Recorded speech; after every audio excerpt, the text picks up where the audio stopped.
Have they started? Would you check down and see if they've started the stream? Okay, I guess we're good. Okay. I would like to call to order the Monday, May 2nd meeting of the Monona City Council. Would the clerk please call the roll? Alder Dupula. Here. Alder Holmquist. Here. Alder Moore. Here. Alder Wood. Here. Alder Thomas. Here. Alder Rademacher. Here. Mayor O'Connor. Here. Please rise for the Pledge of Allegiance. I pledge allegiance to the flag of the United States of America and to the republic for which it stands, one nation, under God, indivisible, with liberty and justice for all. I would like to start out by welcoming our new alderpersons, all three of them.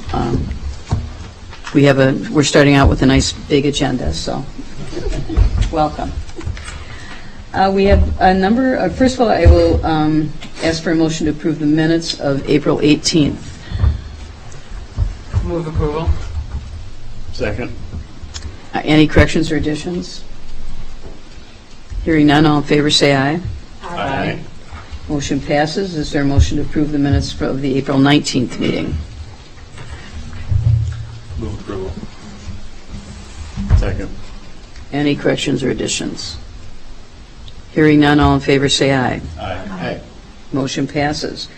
We have several items under appearances tonight. The first is a presentation by Olivia Perry on Dane County's regional housing strategy. And if you'd like to come up to the podium, that would be great.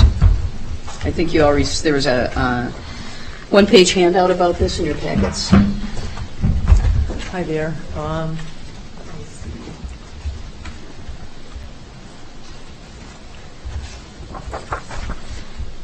So thank you very much for the invitation. It's nice to see all of you. Welcome to the new council members.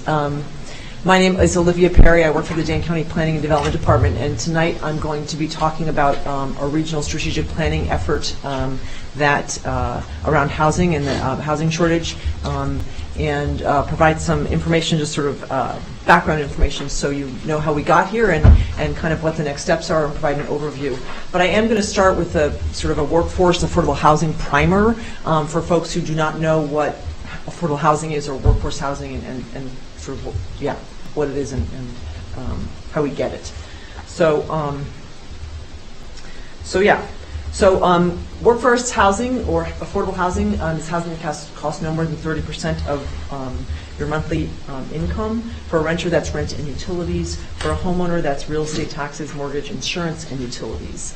Cost-burdened households are paying 30% of their income, more than 30% of their income on housing, whereas extremely cost-burdened households are spending more than 50% of their income on housing. So these are some income limits that are defined by HUD. The top is, identifies the area median income. So up on the left-hand corner, you'll see the chart. The area median income for a family of four is $103,000 and $100. That's actually pretty high, much higher than surrounding counties. So in yellow, when you look at the number of persons in the family, $36,100. So HUD defines that the median income, or the percent of median income, and then our state housing agency, WHEDA, WHEDA, Wisconsin Housing Economic Development Authority, says that a person who's making $36,100 can pay no more than $902 for utilities and rents. On the next, cell, you'll see $49,500. That's a family of two. They according to WHEDA, they can pay $1,160. That's rent and utilities. Just sort of to give you a kind of a ballpark of what we're talking about. $36,100 is approximately $17.25 an hour.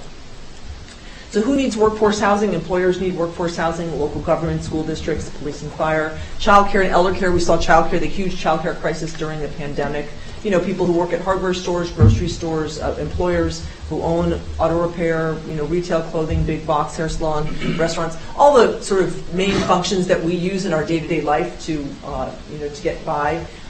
When you talk about the actual workforce, the workforce could be anywhere from teachers and public safety to elder care, manufacturing, sales clerks, maintenance, janitorial, waiters, car wash attendants, agricultural workers, and construction workers in particular. We're talking about people who are painting, putting roofs, laying carpet, that kind of thing. And when we talk about resident groups, we're talking about senior citizens wanting to age in place. Aging in place is something I hear a lot from Dane County communities.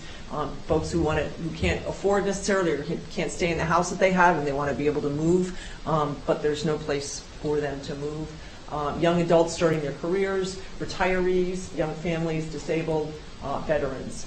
So the sources and types of workforce housing include new multifamily mixed income housing. When we talk about multifamily housing, affordable housing, we're typically talking about developments that combine market rate and affordable housing below market rate. Rehab of existing single-family and multifamily is a very significant opportunity for affordable housing. The Dane County Housing Authority, as well as Municipal Community Development Authority, is also sources for housing. Habitat for Humanity and the Community Land Trust, in particular, Habitat for Humanity is the only affordable single-family developer that I know of in the state, and they're quite active in Dane County. And then Community Land Trust, that's a model where the organization owns the land underneath the house and shares the equity when a homeowner or family sells. So some of the equity stays, so that keeps the price down of the home when it sells. It also enables folks to get into housing because it's lower cost. And then alternative housing models, that includes a number of things: accessory dwelling units, cooperative housing, pocket neighborhoods, small format homes, tiny homes, and co-housing. This is just some examples: multifamily attached on the left, and the rental rehab on the right. I think these are both in Madison. This is some mixed income multifamily in Sun Prairie. Of course, this is your East Broadway development in the city. Middleton has a couple of, actually has a number of mixed income multifamily or affordable housing. So before I do this, what's the difference? Is there a difference? Raise your hand if you think there's a difference between the cost of multifamily affordable housing versus multifamily, market rate housing. Is there a difference in the cost? In the cost of developing it, or everything? Even developing? Is there a cost? Yes. In the is there a difference in the development cost of multifamily market rate versus multifamily affordable? No. Say yes if you think there's a difference. And say no. Okay. You're right. There is no difference. There is no difference between market rate development and affordable development, except if you're talking about luxury apartments. That's the only difference, and I'll show you. So it's the same labor costs, same cost of materials. The big difference is that the market rate only needs about 15 to 30% equity, while the affordable or workforce development needs 60% or more equity. That's like 7, 8, 9 different layers of financing. Market rate costs 1 to 2 years.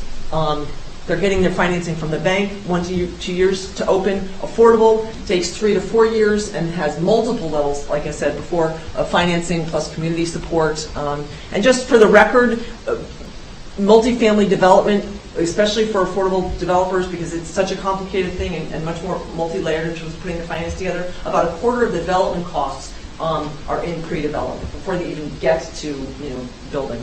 So that's why the community, the municipal processes are so important or challenging, depending on who you're talking to.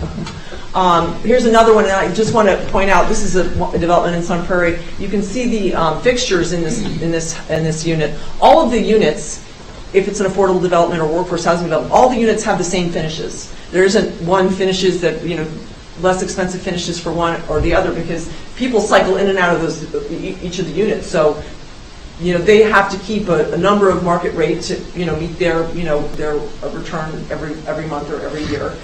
So the units are all look the same, or all have all the same finishes.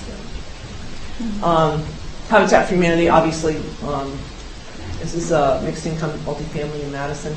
An example of cooperative housing, very popular in this area, in the region.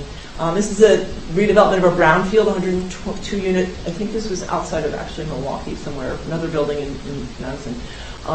So, Dane County housing programs. There are two different divisions or departments that we have worked in and are continuing to work in. One is the Dane County Planning and Development Department, where I work and manage an initiative called the Dane County Housing Initiative, or affectionately DCHI.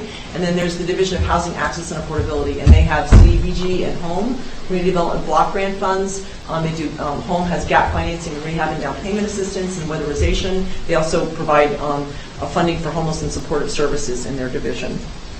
For DCHI, the program I started with municipalities in 2015 is a public-private partnership combined, that has local government elected officials, staff, chambers, developers, residents, housing stakeholders, nonprofit, for-profit, and we work together to develop information and resources. I provide technical assistance to communities, but the idea is to help build, increase communication and learning, and help build strategies to expand housing opportunities in Dane County. These are some of the programs that we have as part of DCHI. We had, I don't know how many people here have been to a Dane County Housing Summit, but we had housing summits for 5 years, and then when COVID hit, we stopped. We have a newsletter, monthly steering committee meetings, a website, fact sheets.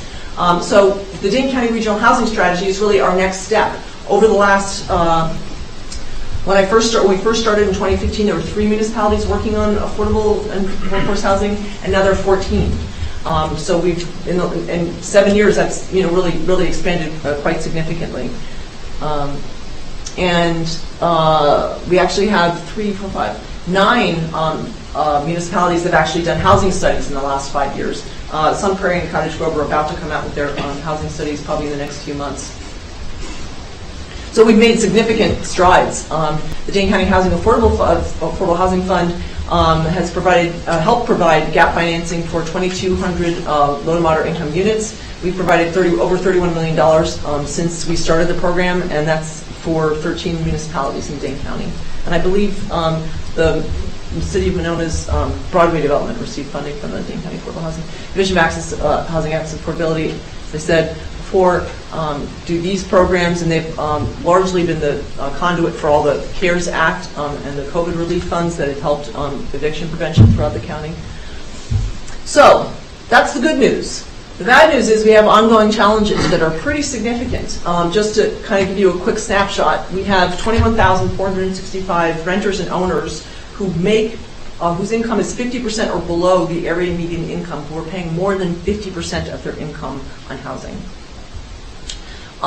If you look at the housing funds that the city and the county have, every year it's 6 to 7 million each of us put forward for gap financing for these multifamily affordable housing developments. For example, in 2019, we helped to create 578 units. At the rate of 578 units a year, we're not going to close the gap just for renters alone for 26.6 years. And that doesn't include the additional 40,000 households we're going to add for the next 40,000 years. 40,000 years. Then it feels like 40,000 years. For the next for the next 20 years. So that's 40,000 new households that over the next 20 years. Now, typically in the average economy, around 22 up to 25% of your residents, of your workforce, are going to be low to moderate income workers. So I just calculated, say, 20% to be conservative. So we'd have to add, if we stretch it out evenly over the next 20 years, 400 additional LMI units for the next 20 years if we're going to close that gap for those LMI renters, just through LMI renters alone, LMI, low to moderate income. The Wisconsin Department of Public Instruction's latest statistics on homeless children and youth in Dane County School District is 1865. They haven't produced any new numbers since COVID, but so I really, this is the latest statistics we have, and this is kind of a distribution across the districts in the county. So this is a slide I like to use to sort of give some, a little bit of a different perspective. Around the time when I was born in 1965, the median income to housing price was 35%. Now the median income to median housing price is 20%, and that's in 2020. And as you probably are aware, it's grown quite a bit since then. So the median income, the median sale price of houses in Dane County went from 300 to 375 in the last 2 years. And the number of days on the market is continuing to shrink. Pretty startling statistics. So Oh, yeah, right before I came, I just like jumped on Zillow. I said, what's for sale in Monona? And these, when I was on there, I saw five, other than the creek crossing, I saw 6 homes, and one disappeared when I was looking at it. So there are 5 homes right now, single-family homes in Monona that are for sale. The average price is $396,000. And the creek crossing, the houses start at $500,000 and they go up from there. So this is something I've been starting to work with. What does your ladder look like? Ladder to home ownership. It's becoming increasingly obvious that without diversified housing stock, it's going to be really hard to house all of our residents successfully. And this is another way to look at it. This is sort of what kind of a healthy housing stock looks like when it's diversified. And this is sort of what we look like in Dane County, and we're continuing to lose rungs on the ladder of people trying to get into housing, even rental housing, let alone home ownership. So what do we want to do? We want to build on the success. The Dane County Regional Housing Strategy, taking next step.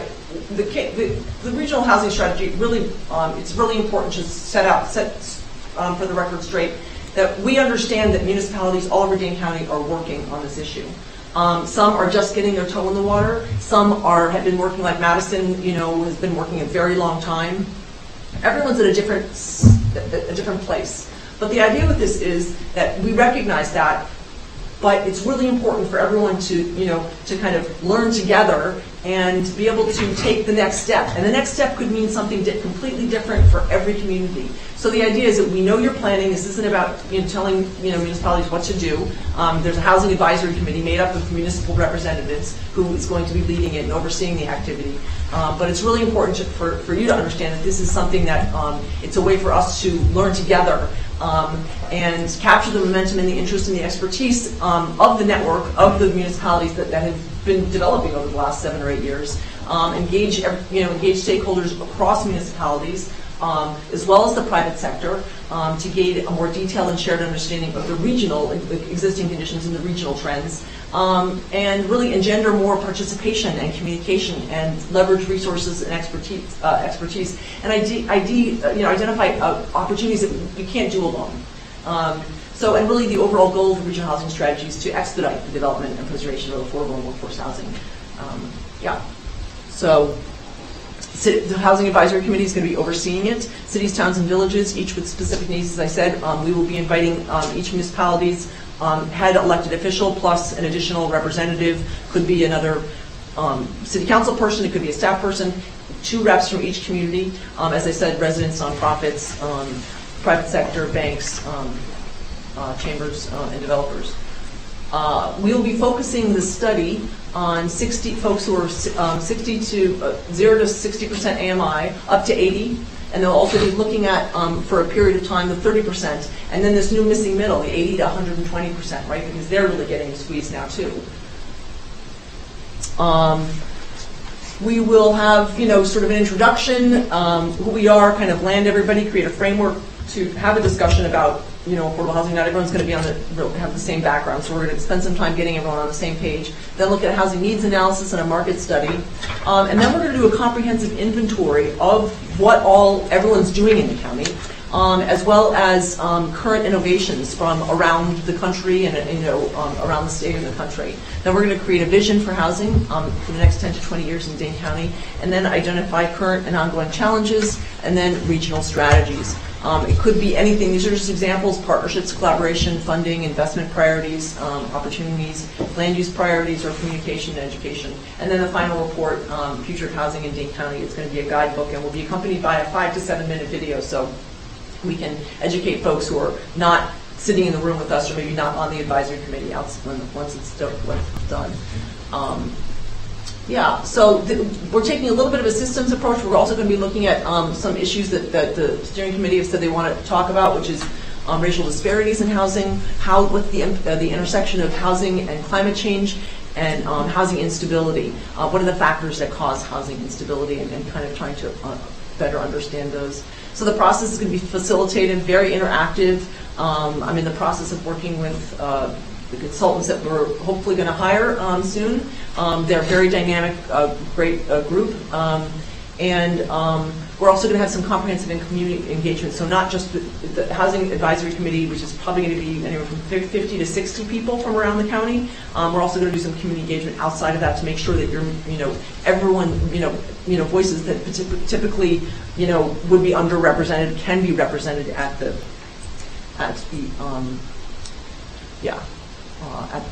as part of the regional housing strategy. So here's an example of some possible strategies: fund a countywide marketing and education campaign to educate residents about affordable workforce housing. I'd say one of the number one things is folks who are resistant or don't necessarily want to have more housing in their communities, which is totally understandable. Change is hard, but that's what I hear a lot from communities. Or partner with the private sector to invest in down payment assistance for home buyers or first-time home buyers or residents of color. Maybe increase the number of energy efficiency upgrades. That's a big thing. You can make affordable housing more affordable if you increase energy upgrades because you save money. And sometimes just a little bit of money can go a long way in a low to moderate income home. Allow for increased density in subdivision ordinances, ID new housing opportunities for towns, such as accessory dwelling units or farm worker housing is one part of the housing shortage. Maybe partner with regional workforce stakeholders to help expand the supply of construction labor. That's been a big problem with in the construction industry, the lack of labor supply. Maybe increase the number of senior independent housing units by X number over the next 3 to 5 years. Partner with annual training for Plan Commission members on affordable and workforce housing, or ID the top 5 most costly zoning restrictions and update them within 3 to 5 years. So these are just some examples, but you are going to be the ones who are going to come up with the strategies. So we're just throwing these out here. So other outcomes, we'll be able to break down silos and learn together across municipalities. We'll all have a shared baseline of data to inform our local policies and benchmark progress. And then we'll have a comprehensive toolkit of best policies, practices, and current innovations. So you're invited. The City of Monona is officially invited, although you'll see an email from me. So you're officially invited, and we would love to have the City of Monona whoever you decide that you want to represent you. We're going to kick off. We were going to kick off at the end of July. We're trying to figure that out right now. But at this point, we're sort of slated for a meeting on Wednesday, July 27th at the Alliant Energy Center. We're having 8 to 10 meetings, taking December off, and all the meetings are the last Wednesday of the month from 6:30 to 8:30. So here's some of the communities that have expressed interest so far, and the organizations that have expressed interest, and some of the sponsors, the community sponsors that we've had so far. So I think that's it. So is Monona an official sponsor now? No. Brian said that you were very interested in participating. I just saw our name on the list. Yeah, no, the sponsors are on the right. I'm sorry, the sponsors are on the right. Okay. Unless I can move you over to the right. No, I think we definitely would be interested in getting involved. Okay. Yeah, so that's it. Thank you. Well, thank you very much. This is really interesting, and it seems like a very worthwhile project. Thank you. I think we also have another presentation tonight from Madison Metro, Justin Sternberg. Is Justin on? He should be in the back. I don't know what happened. I am on Zoom if people can hear me. Does the screen, Dan, can you ask what happened to the screen?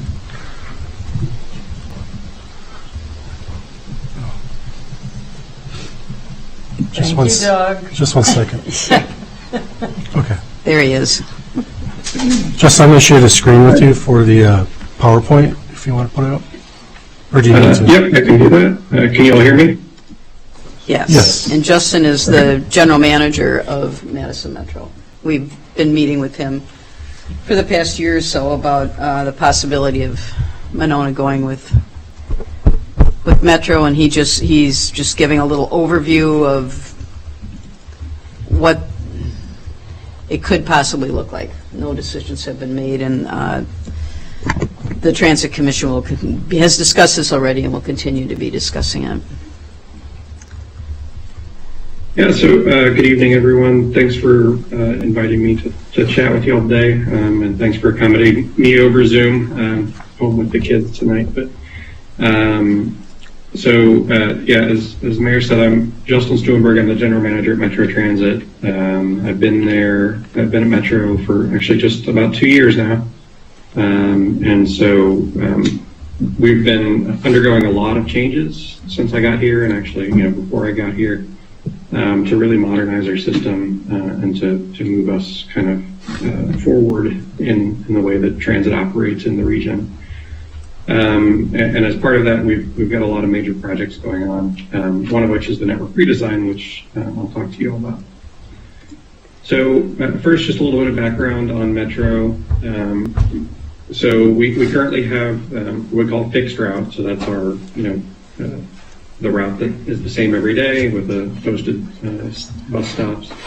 We in 2019 did about 13 million rides. Which just for comparison's sake, that makes us about the 50th largest transit agency in the country. So we're definitely punching above our weight from a transit perspective in terms of national population and how many people use transit here compared to other similar sized cities. In addition, we have what we call our Paratransit Service. That service is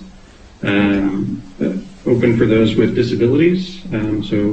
Folks register and go through an application process to confirm their disability. And that gives them access to door-to-door service, so picking up at their house and taking them to wherever their destination is. And that will take them anywhere in the entire service area, so regionally across the entire metro area. Metro, even though we are a department of the city of Madison, we actually operate regionally. So we have partnership agreements with several different other entities, including Sun Prairie, Fitchburg, Verona, and Middleton. So we, with the exception of Monona, operate with almost every other contiguous city that is adjacent to Madison. We also have contracts with UW and MMSD, and as well as Madison College and UW Health to provide additional supplemental service for them too. At least for our municipal partners, the other cities, the cost sharing agreement is pretty simple. Basically, we take the total cost of our system and we divide the total number of hours that we run within each jurisdiction, and each city pays proportionally to how many hours that they run. So it's a somewhat complicated formula to figure out, but it's somewhat simple in concept, where it's just a proportional cost share. Nobody is losing or making money off of each other. And right now we're in the process of a network redesign plan. Our system for a long time is focused on a series of transfer points that requires people from kind of further out in the city to travel to a transfer point where they make a transfer to a different route and then come the rest of the way for their trip. This network redesign is really focusing on avoiding that transfer point system and having a lot more routes continue straight into downtown from the periphery of the city. And that opens up some opportunities for us.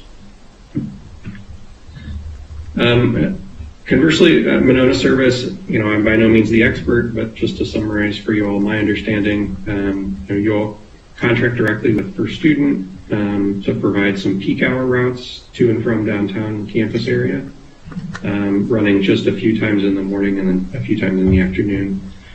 That plus an all-day service, the Lyft service, which will carry people door to door within the city of Monona, kind of whenever they need to. The Monona service is completely separate right now. There's no combined payment system. So if you buy a fare on the Monona system and take that to downtown Madison and want to transfer to a metro route, you would have to pay again. Your budget is just a little under $250,000 a year, with most of that coming from the state, but a sizable chunk coming from local dollars and fares as well. There's a few metro routes that actually operate adjacent to Monona, mainly along Monona Drive and Broadway. that operate in what we call nonstop service. So basically those buses are picking up passengers until they reach the city limits of Monona, and then they just drive through the rest of the way and don't start stopping for passengers again until they get back fully into Madison. So that's just the way things have been for decades now, and we're looking at some opportunities to improve that relationship. So, as the mayor mentioned, I reached out probably about a year ago to start talking about how the network redesign could enable Monona to maybe join the metro system. And primarily the moving away from that transfer point system really offers us some opportunities to go directly from Monona into downtown Madison and the campus area, which I think would make it much more feasible for you all to join if that is your final decision.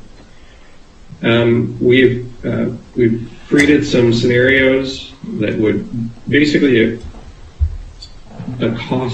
equate the cost to what you're currently paying to be the same cost that you would pay in this new scenario. And so, that would enable you to move to the metro model without actually having to increase your budget. So what would this look like if you were to do that? And I'll show you some maps specifically in a minute. But one, it would allow you to upgrade what is now a peak-only route to a service that runs all day long, running from Madison or from Monona into downtown Madison and into the campus area. If you were to become a partner with Madison, we would start stopping at bus stops on the existing routes that are passing through. And so basically, as long as we are a partner, we wouldn't expect you to pay for those routes because they just happen to be passing through on their way to serve Madison destinations. But we would start opening the doors and allow you to use them and allow your residents to benefit from them. It would all be under a single payment umbrella, so you would be able, your residents would be able to make transfers to other metro routes without adding any additional cost.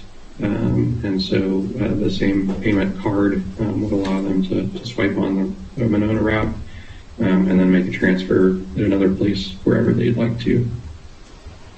It would also open up Paratransit Service to your residents. So for those with disabilities to be able to get anywhere in the metro area. And as they need to access doctor's offices or other services, that can be a significant benefit for a lot of your folks that qualify for that service. But that service is not your Lyft service. Your Lyft service is open to everyone only in the jurisdiction of Monona. Whereas this service would be open only to those with disabilities, but they would be able to get anywhere in the entire Madison metro area.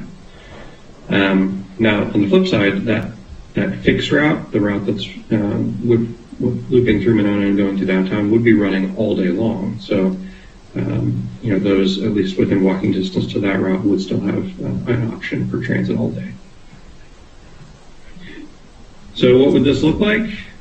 So there's a route in the network redesign that looks like this, basically connecting University Hospital, campus, downtown area through the Willie Street corridor in Atwood, and then as it comes around the lake, it can go wherever it wants. And so, one scenario that we've looked at with some staff is to do this.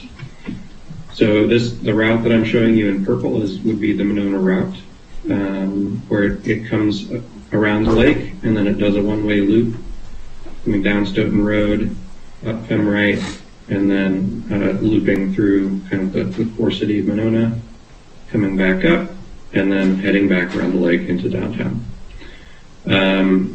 So one of the key things here is that with transit service, we always have to design around increments of a bus.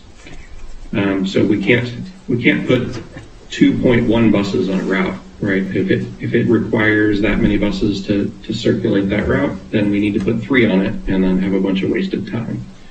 And so we can certainly make adjustments to this route as needed, as requested by your team. But we are still limited to travel time to make that loop of about 21 minutes or so in a car. And so to make sure that it doesn't trigger us the need to add another bus, which would then kind of throw our cost model out the window. So the other piece here is the area in black and dashed is the area that we currently have other routes passing through, which are shown here in blue and green, that we don't stop for. Those routes are passing through but don't stop. Those are the areas and the routes in which Monona could add bus stops, and we would begin to serve those if you were a partner with us.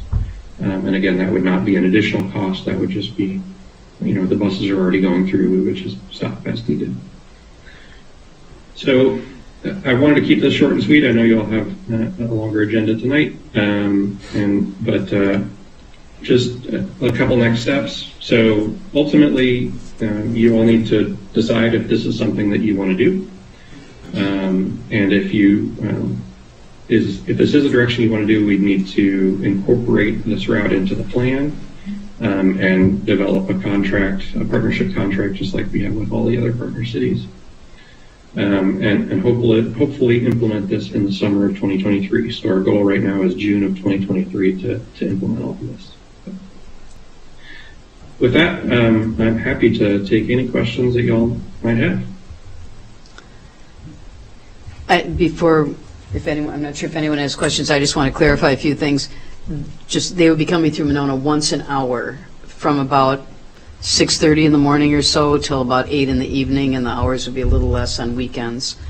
And our lift service, the lift service is our paratransit.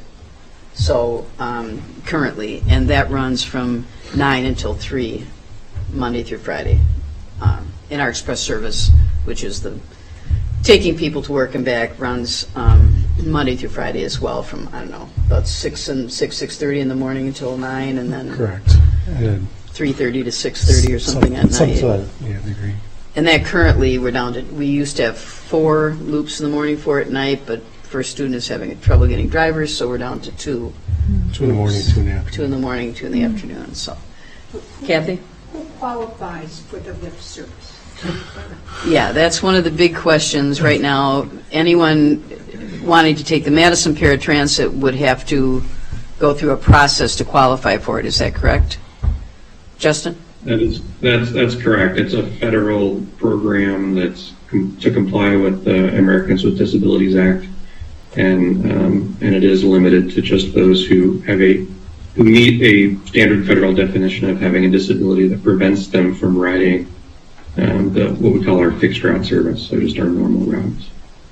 So it definitely would be more restrictive than our current lift. Yeah, and our current service, our seniors are heavily dependent upon that service because it takes them to the store, to the grocery store, it takes them to doctor's appointments, other things, and what's the cost of the paratransit service? That service is part of the Metro contract, so it'd be the same amount as the numbers you had up there, what we pay now. So it'd be about 100,000 or 200. What are the 260? For the 46. passengers. What is the passenger fee for the paratransit service? The passenger cost is $3.50. $3.50.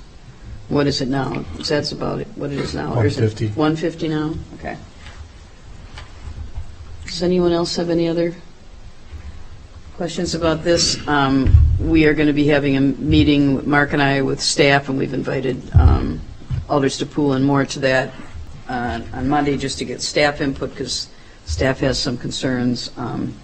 Alders to pool and more, if I can remind you, both are the co-chairs of the Mass Transit Commission now. We also would be having some public hearings about this going forward, probably through the Mass Transit Committee. Yes. We could also have one here at Council. We have to figure out those logistics, but Yes. definitely need to get the word out about this potential change, and we want to hear from people. So, Could we have a meeting at the senior center, perhaps? sure. We could have a meeting at the Senior Center, too. So nothing is been decided, set in stone. This is kind of the first public, I guess, presentation about this, and we just wanted the council to be aware of what we're thinking about, and there's a lot to think about going forward, I think. So, anybody else have any other questions at this point? I was just wondering if the slide deck was available to us. I think you sent the slide deck to them. I did send it out. We sent the revised one with This the extra afternoon, okay. page. I can resend that. Okay. If you sent it, I got it. Yeah. I think. Anyone else? Doug? Yeah, I just thank you for coming, and it's encouraging, interesting at least. I mean, I think in the past we've always sort of assumed, well, in past talks with Madison Metro over the years, that it would be a lot more expensive, and it never sort of got past that point. So I think this is definitely worth exploring. We did have Madison Met at one time. Right, I used to ride Madison Metro. 35 years ago. No, it wasn't 45, 35. It's been a while. but I remember it. But we have talked to Madison Metro 2 or 3 times since I've been mayor, and I know the initial thing we heard was $400,000 just to go in where those black dotted lines are, not even in Monona, which would have left us without much. So this is a big improvement. And I think if I could add one thing on that, the big thing here is those routes on Broadway and Monona Drive, recognizing that Monona is in a bit different situation than the rest of our partners, and that those routes aren't designed to serve Monona, they're designed to serve Madison, and so we wouldn't be asking you to pay for them. I think that's where we've gotten, staff has gotten hung up in the past, and treating you just like any other partner, and asking you to pay for those routes that happen to be, passing along the edge of Monona to get to a destination in Madison. But I think since we started this process, we've, I think, come around to the fact that those routes aren't intended to serve Monona, and so you shouldn't be paying for them. But you still could see some ancillary benefit from them. And they really, with not saying we're definitely going to go with the route that you showed here through Monona, but it would really help supplement, since it would hit all the edges, and then the other route would go through the city. So hopefully we'd get near just about every place at some point or another. So definitely something to consider. Any other questions, Alder Moore? Yeah, first of all, I want to thank you, Justin. I think, there are a number of us that I've been chair of the Sustainability Committee for the last 4 years or so, and I know, we've been looking for more of a regional, a lot of us have been looking for more of a regional approach, and this certainly gets closer to that. So I want to thank you for that. And I also, again, want to reiterate what the mayor said, which is nothing's been decided yet, and we will definitely not be leaving the seniors out in any way, shape, or form. I can immediately, because I am somebody that believes that possibility comes from creating. I am confident that, if we need to come up with a different alternative for the seniors, we can do that, and we can find a way to do that. And it's all a work in progress, and of course we're going to engage the community in the process. So anyway, I just again want to say thank you, and also ask, Justin, if in terms of a timetable, given that we do want to have this kind of community engagement at a number of different fronts, are you needing a decision by your budget time, or of this year, end of the summer? Are we talking about middle of the summer, early fall? Can you give us more of a sense of when you need a decision by? Sure. I think realistically, it takes time to build the bus stops and all of that, and so it probably needs to be late summer, if we want to implement in 2023. Okay. But that doesn't mean that you couldn't make a decision later. It just means that changeover would have to happen later. It may be 2024 if you want to wait till the end of this year or something. Okay, thank you. All right, well, thank you very much. We will move on. We have 3 proclamations tonight, which I will read. The first one is Proclamation recognizing Historic Preservation and Archaeology Month. Whereas the National Trust for Historic Preservation established May as Historic Preservation Month in 1973 as a way to promote historic places for the purpose of instilling national and community pride, promoting heritage tourism, and showing the social and economic benefits of historic preservation. And whereas the Wisconsin Historical Society recognizes May as Historic Preservation and Archaeology Month and sponsors annual events around the state of Wisconsin to instill awareness and promote the historic assets of Wisconsin. And whereas the City of Monona encompasses 3 effigy burial mounds that have each been listed in the State and National Register of Historic Places and have each been marked with a state historical marker. And whereas the City of Monona completed its first National Register nomination for a historic building at 5805 Winnequa Road in 2022 and are working on 3 further nominations.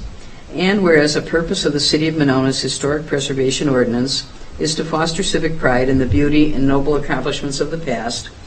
And whereas the City of Monona was designated a Certified Local Government, CLG, by the Wisconsin Historical Society in 2018. And whereas the City of Monona has received 2 CLG grants from the Wisconsin Historical Society. First, to complete a citywide architectural survey to identify properties eligible for listing in the State and National Register of Historic Places.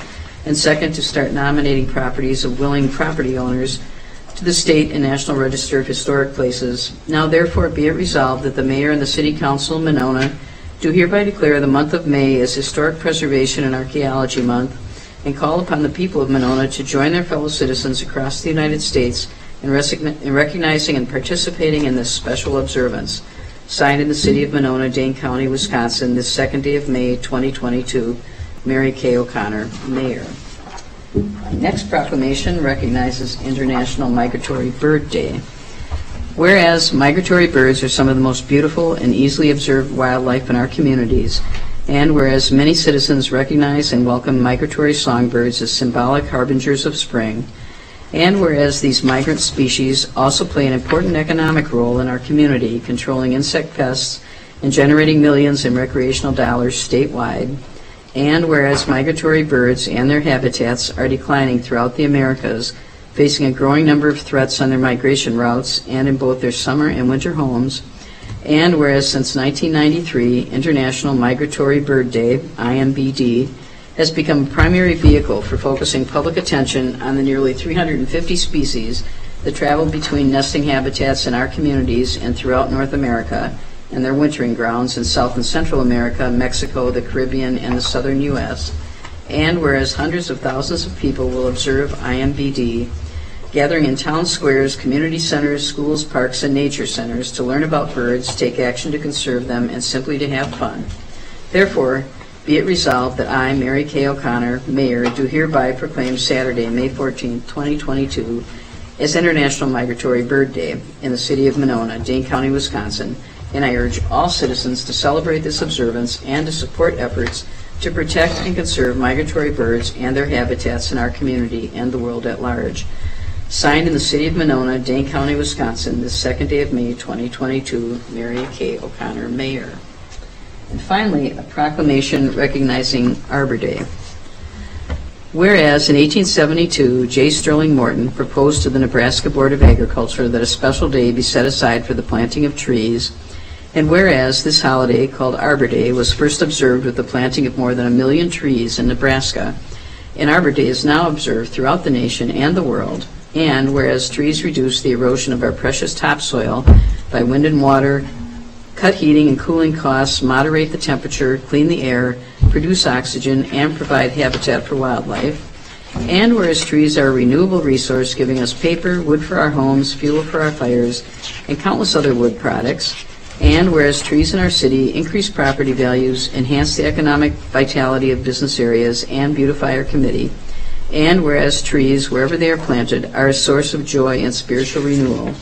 And whereas the City of Monona has been recognized as a Tree City USA by the National Arbor Day Foundation and desires to continue its tree planting practices, now therefore I, Mary Kay O'Connor, Mayor of the City of Monona, Dane County, Wisconsin, do hereby proclaim Friday, April 29, 2022 as Arbor Day in the City of Monona and urge all citizens to celebrate Arbor Day and to support efforts to protect our trees and woodland. Further, I urge all citizens to plant trees to gladden the heart and promote the well-being of this and future generations. Signed in the city of Monona, Dane County, Wisconsin, this second day of May 2022, Mary Kay O'Connor, Mayor. And that was a little bit delayed. And I will assure you, we don't usually read 3 proclamations at every meeting. Okay, moving on to the next part of the agenda. There is no public hearing. There is no consent agenda. Moving on to council action items. Item G1A, unfinished business, consideration of Resolution 22-4-2556, approval of General Development Plan GDP for 112 and 208 Owen Road by Slindy Realty Company, put forth by the Plan Commission. Is there a motion to approve this? So move. Second.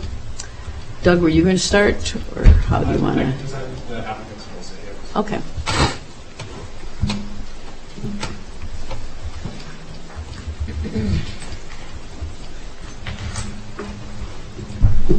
Good evening, everybody. Thank you for your time this evening.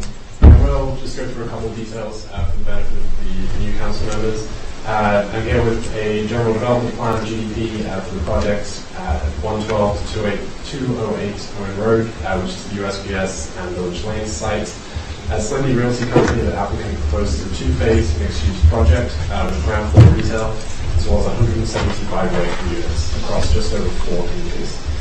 This includes the proposed relocation of the existing USPS space once phase 1 opens. The applicant will visit the CDA with the TIP asked in the near future. The GDP, the General Development Plan, was heard at the Planning Commission 4 times in addition to the requested rezoning. There were 2 pre-hearings in December and February, as well as 2 considerations in March and April. The Planning Commission of those meetings discussed density extensively, evaluating this against adjacent properties. The March 14th recommendation as part of the consideration did include a proposed density or recommended density of 40 units per acre, which would total just about 161 units in total. The applicant chose not to pursue that and instead resubmitted the application for further reconsideration April 11th. The revised plans shifted from 191 units as first proposed to 175 with a step back for floor massing to limit the impact to the adjacent properties. As proposed, the application is now 10 stalls above the city's parking code for the requirements as well, with 309 instead of 290. Traffic was discussed at the last meeting, and you'll notice that in the packet I included the traffic impact analysis by the applicant's consultant. As also was requested at the last meeting, we did have the city's consultant, Strand, look at this for an independent review. We received a couple of comments that were shared with the applicant as well as their consultant just in advance of the meeting. A couple of the main concerns were that firstly, the post office traffic was not included because they made the case that it was included in both pre and post development, so they did not include that. And that has since been added with little impact.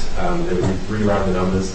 And the other portion was that the actual counts of the traffic impact analysis focused on Owen and Monona Drive, so the actual numbers were taken there, with estimates used at the entry points for both the current and the future conditions.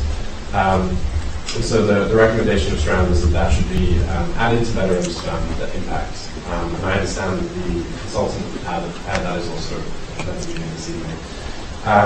We also now have 3 Planning Commission members here that are on the council that I would also defer to if there's further comments, and we have the applicants here as well. Thank you. Okay. So, are the Slindys going to speak, or what would you like? I don't really have anything to add. I guess, does anyone have any questions or comments? I would just say, as the chair of the Planning Commission, as Doug pointed out, we've seen this proposal a number of times, worked with the Slindys for months now, and that the Planning Commission enthusiastically recommended this redesign, as Doug indicated. Very supportive of it, unanimously supportive of it, and really appreciated all the work that Jeff put into it. The library will close in 1 minute. Please bring your items to the front desk for checkout. You cannot check out items. At this time, we have all patrons to the building. Thank you. Does anyone else have any comments? Alder Wood, did you have something?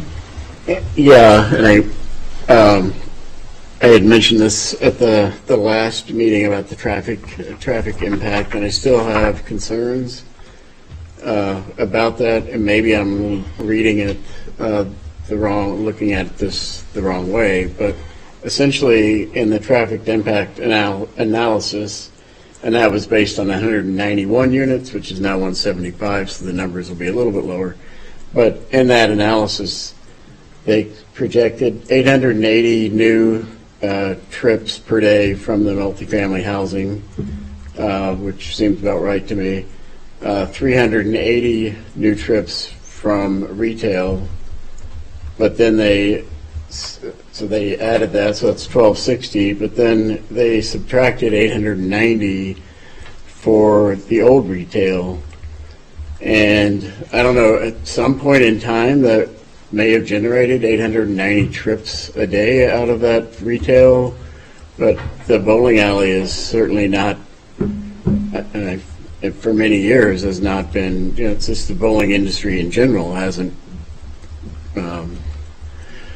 been particularly popular, I guess. Anyway, so I think what their analysis would show then is 370 new trips a day, which is still not insignificant number, but I compared to what we're experiencing today, in my opinion, it's going to be significantly more than 370 new trips a day. I mean, certainly that old retail site has the capacity to, with the right business there, to generate that much traffic or more, but it's not right now. Just a comment in response, because I go to that post office in Leviton. While they don't have a lot of people at one time, that post office has a lot of turnover. So they get more traffic than you think, because there are people coming and going a lot, not at the same time, but it's very steady. So I could see that. But at that time, they were still including the post office. These are numbers in addition to the post office you're talking about? Yeah. The 890 old retail doesn't include the post office traffic in their analysis. So, and I don't know what that would do to the level of service if they're really, so I guess I think there's going to be a lot more than 370 new trips. I don't know. I can't quantify it though. Did you, So I don't know. if you could come up to the podium, I think it's Mr. Slindy. is that the traffic consultant on there? Maybe she May as can. well ask the consultant. Yeah. That's what they're paid for. Right? Oh, yeah. So, Emma, did you take onto that concept? Hi, I can't hear you, Joe. Are you able to address Alderman Wood's comments about the traffic? Yeah, so Alderman Wood, the bowling site was never included in the traffic numbers since it's not operational. The 15,000 square foot of retail is the kind of strip that's in, that has the post office in it. The post office, while I understand, is like fairly busy. During the peak hour is likely not generating that many trips. ITE is our standard trip generation data source used across the country to estimate trips at various sites, and it's kind of a well-documented resource, and that's how we estimated the generated trips by the site. The intersection of Monona and Owen is currently operating fairly well, and the impact of this development, I expect it to be minimal, like shown in the analysis. And just a comment too about the existing tenancy. We have 2 daycares in there currently, and then a tutoring center. So there's a lot of coming and going throughout the day. If you were to sit out there during lunch hour or whatever, you can see a lot of cars coming and going out of the retail center. And it's 98% occupied. So I'm not, if it was going to be less, versus vacancy, you'd see that, but it's full now. Yeah. Okay. Well, I think then I misunderstood what was being said in the TIA, and if it wasn't including bowling alley traffic, then yeah, then I think the numbers they have in there make sense. Anyone else? Alder Holmquist. I can say that we did go round and round regarding the traffic impact study, and a couple pieces that I wanted to make sure that people are aware of. So one, when you drop down to the 175 units versus the 191, just rough math, you're taking another 74 new trips out of this number. So then you're down to approximately 300 additional trips based on rough estimates. If we take the size of the bowling alley property just as itself and put anything there, residential, single family, multifamily, retail, likely retail, like you add anything, it's going to generate at least these number of trips. And if we take what the bowling alley was generating, when we did the Monona Drive redesign, it was intended to include the traffic that had the bowling alley there. So I think we have sufficient infrastructure for the additional trips. I think one of the major concerns was people taking trips back into the heart of the city versus going out to the main thoroughfare. And I think that's one of the ways of how is it that we make our main thoroughfares more attractive to traffic that is coming and leaving our city versus going through our residential streets, which I think is a different problem. Anyone else? Mayor? Sorry, I wanted to mention one of the things since the Sundays have not this evening, but I know it's part of the GDP detail, and that is that very apropos that we had a presentation tonight around affordable workforce housing, because it certainly has been a commitment of the Slendies from the very beginning of this development to have a portion of the units dedicated to workforce housing, and are helping us address some of that need. Thank you. Anyone else? Okay, hearing none. We need a roll call for this? I don't believe so. Okay, all in favor say aye. Aye. Opposed? Motion passes. Thank you. Now, the next item, we're moving on to new business. Item 2A, consideration of Resolution 22-5-2566, approving the Plan Commission recommendation for the Owen Road Development Phase 1 PIP, also put forth by the Plan Commission. Doug. Thank you. So just going into a little bit more detail, this would be the phase 1 precise implementation plan. So the GDP is considered as kind of the master plan. The PIP is the more specific detail for the project. So phase 1 would be for 96 residential units, just over 3,000 square feet of commercial. And again, as mentioned, roughly between 35 and 50% of those units are planned to be workforce housing. So those restricted between 60 and 80% of the average median income. The amenities here include outdoor plaza deck, grills, fire pits, community and exercise rooms, as well as an enclosed pet run. This would be for the former Village Lane site, the western site to develop first, along with an interior connected street as well, with phase 2 to follow with market conditions in the following years. So this did receive unanimous Plan Commission approval at that meeting, the second meeting in April on the 25th, and included 18 conditions of approval, which are included in the package as well. Questions, anyone? Alder Holmquist. Is this under consideration for TIF with CDA currently, and where is that in the process? It hasn't come to CDA yet. Do you want to? And the reason I ask that is I understand tonight's just the first read, but anticipating a second read and asking for approval in the near future, with having that be a parallel process, like wanting to know where things are at from a CDA standpoint and a developer standpoint before this body's being asked to approve something that has kind of this mutual expectation of, if we're given a message that we're approving this narrow plan of a PIP, I don't want that to be construed with telling the CDA that we want that particular thing approved or not. Like, I think there's a dueling piece here, and Right. Okay. Well, I was just going to say where we're at. We have 2 TIP consultants that we have worked extensively with.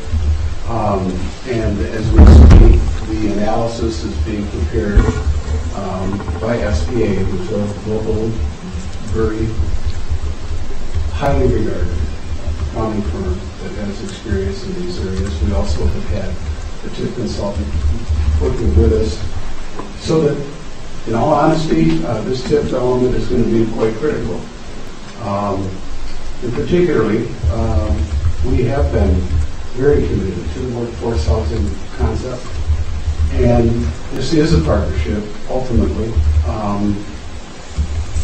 because these costs are, can I say crazy? I mean, they're very significant. So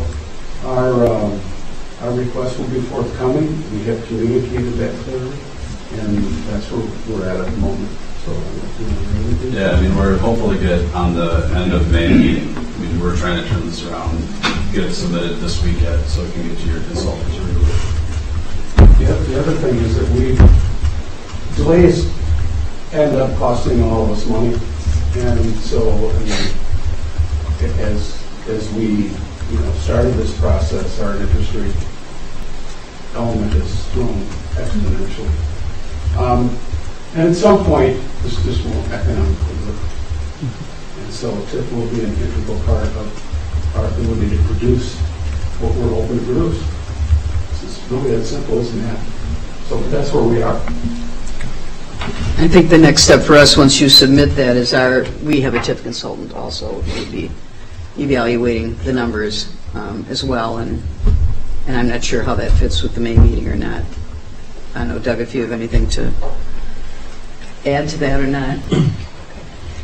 Yes, we're coordinating schedules at the moment. I think the most recent date is most likely going to be, I think, May 31st. So that does have a little bit of time there, just a couple of days to get that turned around. But I'll be in contact with both consultants and share with the CDA for scheduling. I thought I heard it was the 5th, The next meeting? the CDA meeting. I think they changed it to the 31st, the 5th Monday, or the 5th Tuesday is the 31st, yeah. Yeah. Because the chair can't make it to the 4th one, I think, right? Alder DePula, did you have? He covered it with talking about the interest rates, so Okay. I'm good. Okay. Anyone else? Okay, well, this will come back in 2 weeks then, so thank you. Next item 2B, consideration of resolution 22-5-2565, award of contract for 2022 street chip seal project put forth by the Public Works Director. Thank you, Mayor. Good evening, everyone. In your packet tonight, you should have the paperwork for the 2022 street chip seal project bid award. We received bids on April 21st from 2 contractors, Partner Asphalt Sealers and Scott Construction. Partner Asphalt Sealers provided a low bid for this project. The amount was $94,794.33. We were at the finance meeting tonight and received a recommendation from City Council. We'll be at the May 4th Public Works Committee meeting later this week, seeking their recommendation as well, and we'll be back here on May 16th seeking your approval. Included in the packet, I have the fiscal note, which discusses all the expenses related to the street maintenance account, as well as the bid tab information. Included in the packet, I have a map as well for the streets that we're going to be doing. Just under 40,000 square yards of chip seal is planned to be applied this year. Last year, we did around 56,000 square yards. If there's any questions that come up between now and May 16th from new council members, feel free to reach out to me, ask any questions that you may have. I'm very good about getting back to everybody with the information. So at this time, if there's any questions of anyone. Do you want to explain a little bit about how the chip seal process works? Sure. We used to do several different types of street maintenance. there was a chip seal microsurfacing that we used to do, and that had a boiler slag. That had the black product is more like a glass particle, and that didn't hold the bond quite well. So I think it was probably from 2000 to 2010, City of Monona saw a lot of chip seal or slurry seal with the boiler slag. We had, I think it was either 1 or 2 years of microsurfacing where we had the boiler slag as our main aggregate, and the bonding properties just didn't hold up. It didn't hold on to the aggregate. Since then, the boiler slag went away, and the industry turned towards a gray granite chip. And the chip itself has many different edges, very porous, so the material holds on to, the petroleum product holds on to the aggregate better than what it did for the boiler slag. So last year, we made a switch to regular chip seal using the gray granite. It seems to have worked out for the city of Monona. I've seen several different cities that use basically the same process, the same product, basically the same type of wear and tear that we see in Monona last year on our streets that we see in our neighboring communities as well. We did 1 year of microsurfacing with the gray granite. I think it was 2019, I believe. The benefit using the chip seal process versus the microsurfacing is about a third less cost. So, it's working out to be about the same lifespan that the product lasts on our city streets. So we're making the switch. I think the idea is that we're going to see it hold up just as long as the microsurfacing product did. So this is basically when you put the oily stuff on to sound real technical, you put kind of an oily base on it and then little pieces of gravel, right? Right. There's a they petroleum stick layer after a while. that's applied to the streets, then they come through and they put a certain quantity of chips over the oil product. And then our specification requires 2 rollers to immediately roll the chips into the petroleum product to seal it and seed it in the product. After, I think it was within 48 hours, they have to come through, sweep the streets. We require more than one sweeping. We cover the inlets with inlet protection to ensure that the inlets don't fill up with the loose chip. So it's I think it's a really good, efficient treatment. We get a lot of bang for our buck with the chip seal product. There is another step that we can do and go further. It's called a fog seal. So along with the chip seal product, we can come by after the loose chips are cleaned up and spray the surface again and give it a black color. And what that does is then it bonds it from the top as well as bonding it from the bottom. I have a price quote on that. I think it's 80 cents a square yard. So that's something that we could consider.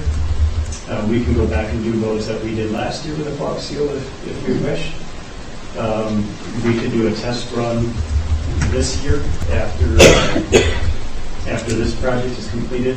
There would be enough money in our budget to do probably about 15,000 square yards. So if we want to test run a fog seal on top, we would get about a 1 to 2 year additional life out of the products. Well, thank you. Is anyone older to Pula? Yeah, I just had a question, because I noticed that my street is an example, basically, because Ridgewood was done last year. I noticed there's a lot of loose material still, though, and a lot of material that collects in the gutters, and a lot of material that ends up in the storm sewer from the street. And you can see the flow of the chips that go like into the grass and onto the driveways and whatnot. So is that typical, or? So you're probably, if you're seeing it in your grass, my guess is it's coming from the plow during snow removal. Yeah. The plow, we're going to see scrapings from the plow through the whole life of the product, whether it be microsurfacing, slurry seal, or the chip seal. The loose chips should be probably done by now as far as anything that's not going to stay. But you'll continue to see chips from future plowings too. Gotcha. Because I've seen it wash into my driveway in the rain and then collect.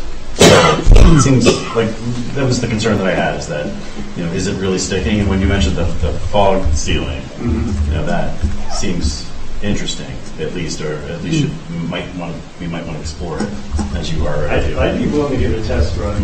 Usually they do it on higher traffic or higher speed roads. There's not a lot of municipalities that do it on local roads. But if they can give us an extra year or two of life, it's a relatively cheap process, something to look at. But we will see loose chips, especially with the chip seal versus a microsurface. Microsurfacing takes about 6 to 8 hours to cure and dry, but everything is encapsulated in that layer. Schluter Road out front here has a microsurface on it. Nichols has microsurface, but it's with the black boiler slide. So that's kind of a bad example. But you do see the wear and tear from the plow all the way through Nichols. So Thank you. Sure.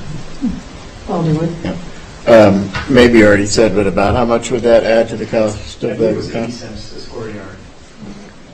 So what would that compute out to? Okay, you don't know. I have it written down back in my office, Yeah. but I'm not a math Okay, guy in my well, head, so. so- Maybe you could bring it next time. You're going to discuss that possibility with Public Works on Wednesday? I will bring it up. We had a resident stop in at our last meeting to ask about the chip seal process.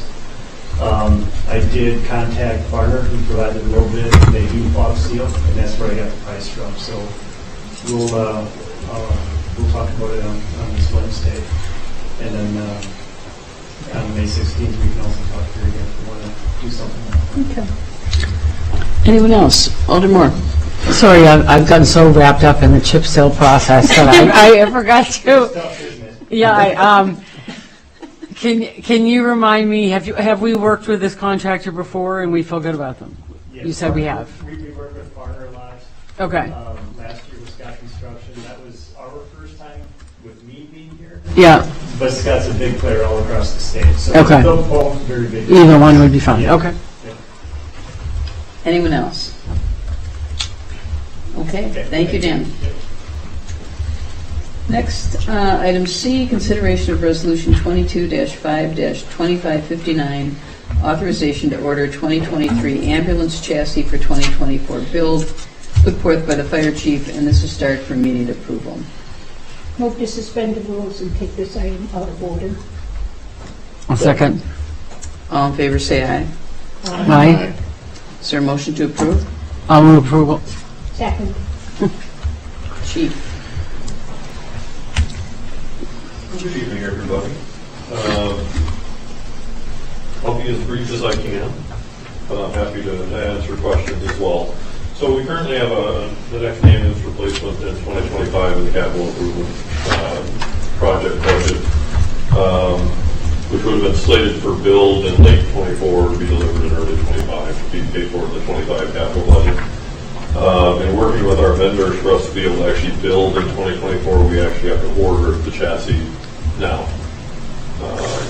Our supplier will not give us a build slot in 24 unless we have a chassis that's bought and paid for. What we did work out with our vendor is to be able to order the chassis now and pay for it in the 23 capital budget, which would deduct from the overall cost of 25 for the ambulance purchase. But that's what this resolution is for, to give you the ability to order the chassis from our vendor now before prices go up again, and we lose our chance of being able to get an ambulance by 2025. I just spent the last week in Indianapolis, spoke with multiple vendors. They're all in the same boat across the board. So it doesn't matter whether it's Braun who builds our ambulances, the Rev Group, which does 9 brands, they're actually just going to push people to 25 at this point. So that's what this resolution is for, is to give you the ability to order the chassis now, pay for it out of the 23 capital budget, deduct that amount from the 25 capital project for the new ambulance. And actually, the fiscal note on this one is incorrect. Is that right, Mark? It's Yeah. for the brush truck. How much is it? 40,000? 40,700. Okay. Are you finished here? Absolutely. Unless people have questions. Questions, Alder Holmquist? Can you give just a brief, not all of the vehicles, but maybe just stick to the ambulance, what our rotation is in our current age? Because it's been a little while, but I know we kept our previous one and we were trying to stage it, so if one was out on call, we have a second as a backup, and I just don't know where we are with those. So we have a 2012. The last ambulance we purchased was a 2019. Generally, the replacement cycle has been 6 years. I spoke with the mayor about a month ago to try and push that up to a 5-year replacement cycle due to the call volume. In the annual report that came out a couple weeks ago, our medic unit ran almost 1,800 calls last year. So compare that to 2010, and it's up, I think, 54% since 2010 for the number of calls that it's running. In case you're not aware, I know all the Holmquist, I know you are, but our service runs will fire any EMS, so the ambulance goes out and everything. Currently, we're on call number 5 for today. That was a pager going off about 15 minutes ago. So they run both fire and EMS because they're firefighter medics on board. So we'd be looking at, the last ambulance was a 2019. New one will be a 2024 model year, but paid for in 2025. And from there, we work on a more of a 5-year replacement schedule. And then the idea with the 2012 is to just sell that off. That's a discussion to be had hopefully in the next year or so. Kathy wants to buy it. I just want to make a couple of comments for the board members who aren't so familiar with how the ambulance system works. But there is some discussion. When our ambulances are out, other communities come in, take our calls, and they get the revenue. So there is some talk about keeping 3 ambulances, 1 for a backup. And when we talked about it at finance, I said, I trust the chief, and I'll tell you why. And I'm going to put you on the spot and ask you a question. Do you know offhand what the revenue, how much you've increased the revenue from the ambulance services? 2020's revenue was 366. Mark, you can correct me if I'm wrong, but I believe 2021 revenue was 426 at the end of the year. Yeah, something like that. And this year we're up again. I don't have solid numbers yet, but we're currently above where we should be to hit target. So when the chief talks about needing the equipment and doing this stuff and being able to meet the calls, because if we have a third as backup, we will have fewer calls from McFarland answering our calls and others that will raise our revenue. So I have great faith in the chief's ability to be right about the numbers, and he too sat on the village board, and he knows about money and he knows about budgets. So I have ultimate faith in his ability to predict this stuff and to make the numbers come true. So I fully support what he wants to do. Alder Holmquist and Alder DePula. So the numbers that you quoted, those are revenue or is that billings? That's revenue. That's revenue. Okay. And then if we did keep the 30 ambulance, are we going to have a storage issue? That's what I have some plans for that, but that's, again, it was outside the scope of tonight. Okay. So, but it would be coming in the next few months. I have some ideas for that. That would also be a revenue generator for the city as well. Thanks. Alder DePula. Just a question for you, Chief. Do we have the personnel to run 3 ambulances? We're working on the first double run 2. Okay. The idea is we get the second ambulance in service more often.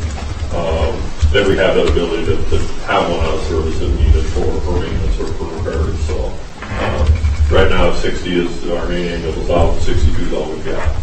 And a lot of times we have enough staff during the day to take a second call. But if we don't have the ambulance to do it, so that's the end goal. Gotcha. As we get closer to the 24, 25 year old. have some better plans for that. But, Yeah, we're not assured of adding more staff too. But you do have times when you use two ambulances at the same time. Mark, did you want to? The revenues were up though last year. We did take a loss last year overall. So, revenues are up, the expenses are up too. So we need to kind of take a look at that too at the same time. Right. Alderwood, did you have? No. Anybody? I thought somebody down here had their hand up. Alder Moore. Yeah, I was just going to say, just so the community's clear and that the chief could certainly speak probably more eloquently than I, but certainly my understanding is that part of the reason why the revenue are up is because the chief has been very diligent, among other things, in first getting a better collection agency, and second, going after state funds for Beltline fires and such that we were kind of asleep at the wheel at for a while, shall we say. that's part of it. No puns intended. What I will say is the bulk of the revenue increasing is solely due to my staff. Right. Better documentation gets better. That's right. That eats up about a third of my day, is doing me a method to make sure Right. we're actually doing what we're supposed to. Right. I'll have better numbers hopefully by the end of the week. Mark, did you want to? I just wanted the community to be aware that it wasn't because we were gouging the community or jack the rates up or whatever. It's because we're being much more diligent. Your department's doing much more Though we diligent. have increased rates. Yeah. Yeah. Yeah, I would say the revenues are up, but we also increased rates a lot. Right. Like I said, we did take a loss last year. Right. Right. So. Anyone else? Okay. Will the clerk please call the roll? Alder Holmquist. Aye. Alder Moore. Aye. Alder Wood. Aye. Alder Thomas. Aye. Alder Rademacher. Aye. Alder DePula. Motion passes. Thank you. You're welcome. Moving on to the next, item D, consideration of Resolution 22-5-2560, authorization to order 2023 brush truck replacement. This is also started for immediate approval. Move to suspend the rules and take this item out of order. Second. All in favor, say aye.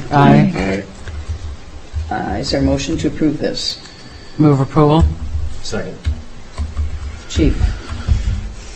Same versus last time. We have this capital improvement project or plan for next year. And working with our supplier, what I'm asking for is the flexibility to order it when I get the best pricing. What is a brush truck? So the brush truck is what we use for brush fires.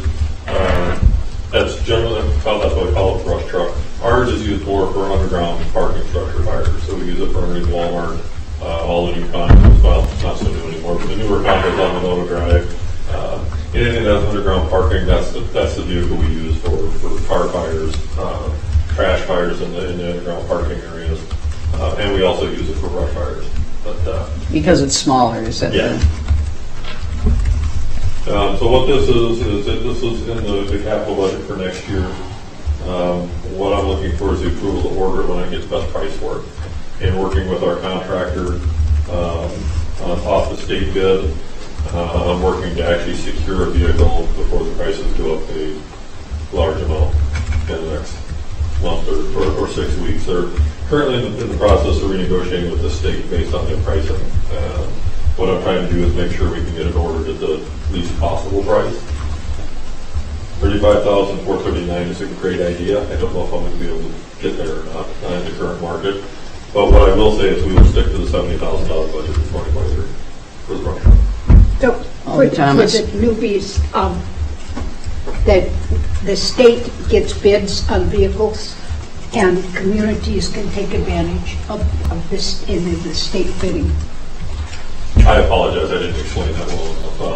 There's a process for municipalities to purchase vehicles from the state bidding process that they have. So they have a contract with multiple agencies, so you can get basically whatever you want at a reasonable price. Reasonable's in the eye of the beholder nowadays, but what I'm looking for is the ability to order this when I can get the best deal for it. It will not be paid for until 23 as part of that project. Questions? Alder Holmquist. Sorry. Is the anticipated 35,000, is that fully outfitted? No, that's just the truck. The project as a whole is $70,000 in the capital budget. Whatever, 35 was the original price in the state contract. Okay. Whether or not that can get it for that or not, whatever we go above that will be back from the building out of the truck. So In the build-out, will it be pulling from our previous truck? we're going to use the skid unit for the previous truck. Okay. That skid unit's in great shape. They run about $12,000, so I'd rather reuse it. So. Okay. Anyone else? I have a question. I'm just curious, how frequently are brush trucks replaced? We have it on a 15-year cycle. This particular one was built, and I'm going off script a little bit because it was before my time. This is from Chief Eckloff and his history.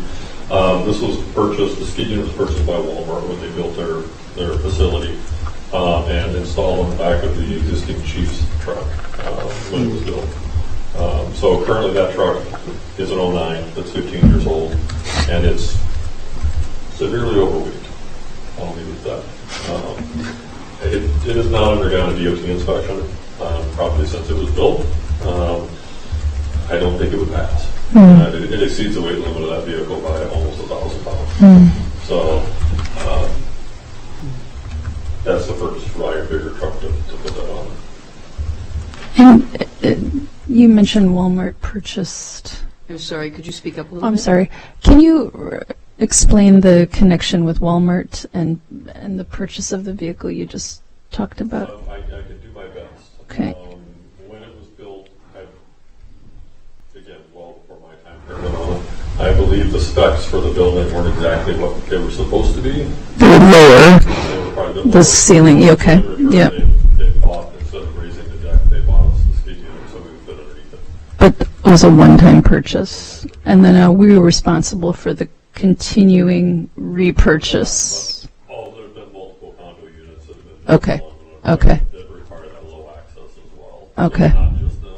Got it. That's the ones you get most frequently, Got it. but not just them. Okay. Do I need to use my inside voice? You need to get down on your knees. You've seen my wedding pictures, though. Yes. And of course, we now are building more apartment buildings with underground parking. too. Yeah. Yeah. So it's not just Walmart. Okay. Anyone else? Okay, all in favor, say aye. Aye. I'm sorry, we need a roll call for this. The clerk, please call the roll. Alder Moore. Aye. Alder Wood.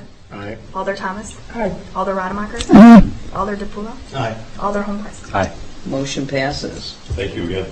You're welcome. Item E, consideration of resolution 22-5-2561, amending the 2022 capital budget for the purchase of fire and EMS equipment, also put forth by the fire chief, also started for immediate approval. Vote to suspend the rules and take this item out of order. Second. All in favor, say aye. Aye. Motion to approve? So moved. Second. Chief. Well, good evening again. This is actually good news. This is actually, instead of having to order something out of turn that we weren't expecting. As you can see in the resolution, we've had 15 new volunteers start since November 1st of last year. We are slated for 7 new sets of gear out of our capital project in 22. Several of our members that have started are of a smaller stature than myself, so we're going to have to get them in and get them measured for gear. Our gear closet's looking a little thin with all the new volunteers. What does the gear consist of? The gear is a pair of boots, and from the feet up, it's a pair of boots, a pair of bunker pants or structural firefighting pants, the suspenders to hold them up, and then a bunker coat as well, and then a helmet to top it all off, along with the hood, safety glasses, structural firefighting gloves, extrication gloves, a safety vest, some webbing. We have a list of about 15 items that they're equipped with. The bulk of this will be used for structural firefighting gear. Again, we're short several sets that would actually fit. So to keep people safe, we're looking to order 4 or 5 more sets of gear. The money for this, we have a capital budget project called Squad 5 decommissioning and Engine 4 tool replacement for the new engine coming in a couple years. We were slated for 2 sets of rescue struts for engine 4 and engine 2. So I put in a $20,000 line for that based on the Paratech struts that they wanted to buy. After further testing, the committee came back and actually wanted to rescue 42s, which were $5,000. So saved a lot of money on the rescue struts. So we would like to utilize that for the purchase of some fire gear for our new volunteers. No cost or no additional cost to the city. Any questions? No. Hearing none. See, all in favor, say aye. Aye. Opposed? Motion passes. Thank you. Thank you so much. All right. Those are all of our action items. Moving on to item H, reports of committees, commissions, boards, etc. First item is, are there any updates, discussion on the diversity, equity, and inclusion efforts? Anybody have anything to announce or share?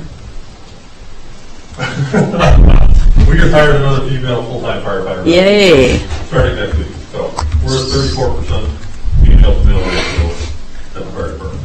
That's good news. Chief, I was just going to comment, having spent a considerable amount of time at the house fire that recently happened, it was, I don't know the word, impressive. It was just the diversity of your staff is so evident. And just the women on the force of, just, it was wonderful. So. Any updates or discussion on sustainability efforts? There was a very successful recycling event that was held on Earth Day at Ahuska Park. And we saw people lining up right at 8 o'clock in the morning waiting for the gates to open. Just a constant stream of people dropping off old TVs and electronic equipment. It was wonderful. And now my mind just went. And there was one other thing I was going to mention. No Mo May, perhaps? No Mo May, thank you. Yeah, how could I forget? My goodness, it's been quite a stir. There are some yard signs that are in the process of being printed, which I think has been sort of the missing component for years now.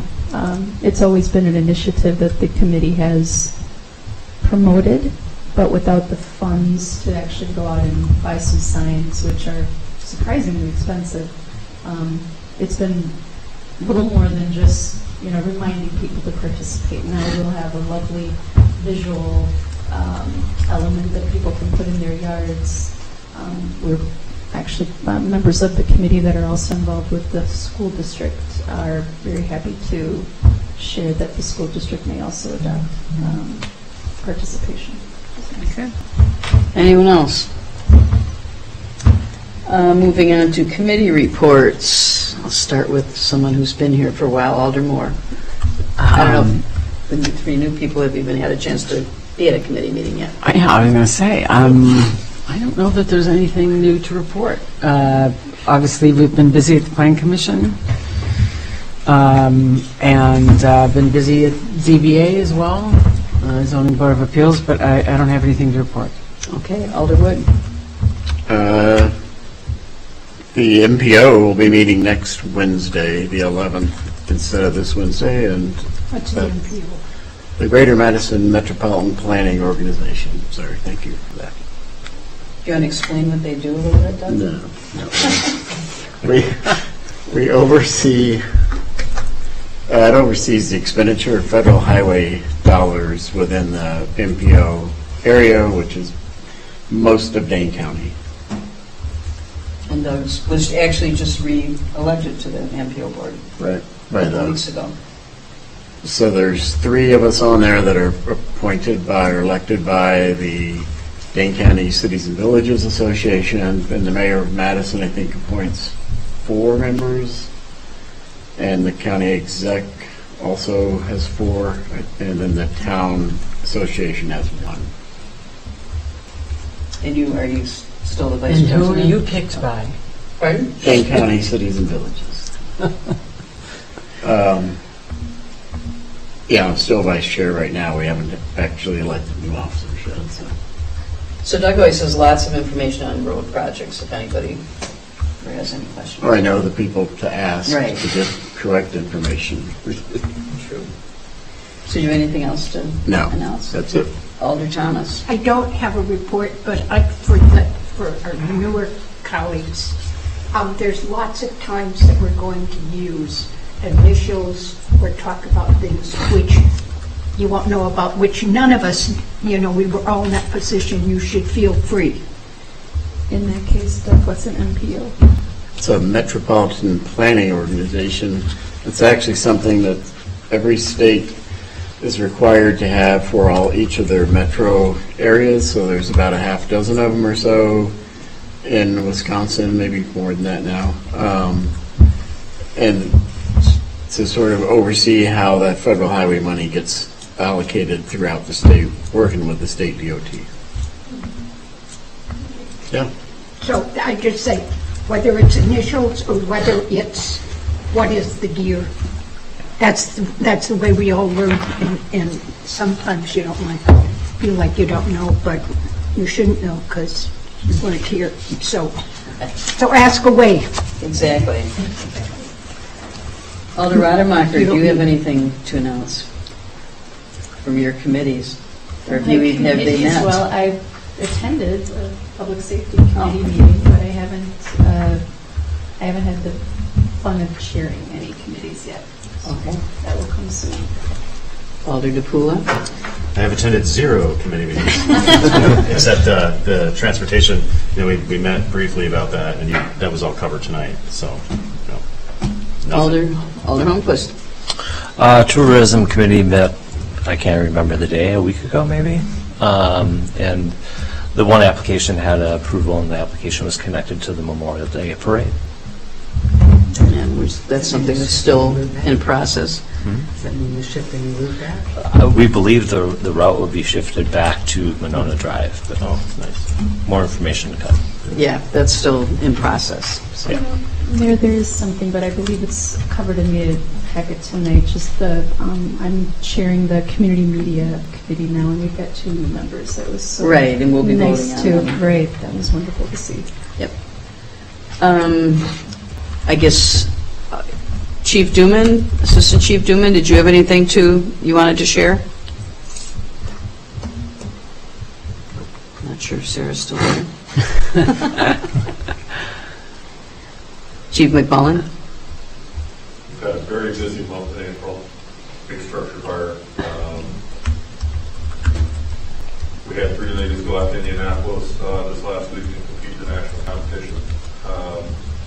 They finished in 4th place. Great. Teams, all full-time teams, all paramedic teams, and we had 2 volunteers and 1 EMT on our team. So, Who were the very, teams very that you well. competed against? New York Fire Department, Miami-Dade, company in Delaware, Indianapolis, so Little Manila went out and held their own against some very big teams. The young lady's got some very good opportunities to network with people outside of the city. So That's really impressive. I was impressed. Yeah. They did a great job. And that will be promoted widely. I mean, there's press releases going Yes. on. Okay, Beyond the press release, it'll also be the newsletter going out there. fantastic. Why don't you put something together for the newsletter, Yeah. which will be, I think those are due the 3rd Tuesday of the month. So. Beyond just Monona, can we get that into the Madison newspapers? I will send it to them and see if they'll run it. That's a big story. Yeah. City Clerk, do you have anything to announce? No. Interim City Administrator? No reports. Okay. I just had a couple of things. Remember to check your city email frequently, new members in particular. You'll be hearing from people with meeting packets or wanting staff on you to approve agendas and all that kind of thing, and sometimes there's a real-time element involved in some of this. I'd like to thank the fire department again for all their efforts at the structure fire. I knew the family that used to live there. They had several kids who knew everybody in Monona, so lots of kids in Monona spent time at that house, and I think were a lot of them feeling pretty bad when they heard about that. So you did a great effort, and especially considering it was with 40-mile-an-hour winds. It's pretty amazing. Finally, my last thing is the Clean Lakes Alliance breakfast on the 18th. I think Brian had sent you all information if you're interested. So far, it's just Teresa and I.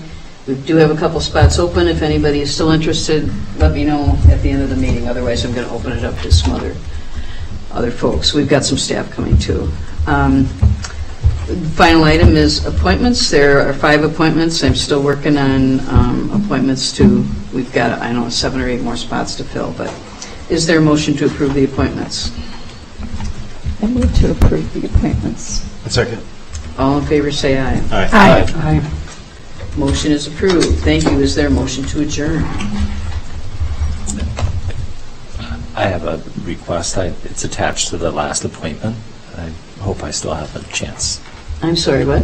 I have just a recommendation or a request regarding appointments that prior to them coming, that we have a little bit more background information regarding the slate. I know this is like, we're walking into this one tonight as the first one. I'm just voicing that. And we had started adding the applications on the agenda, Perfect. and I noticed they weren't added this month, but we will Awesome. remind Lee about that. Thank you. So do we have a motion to adjourn? Motion to adjourn. Second. Second.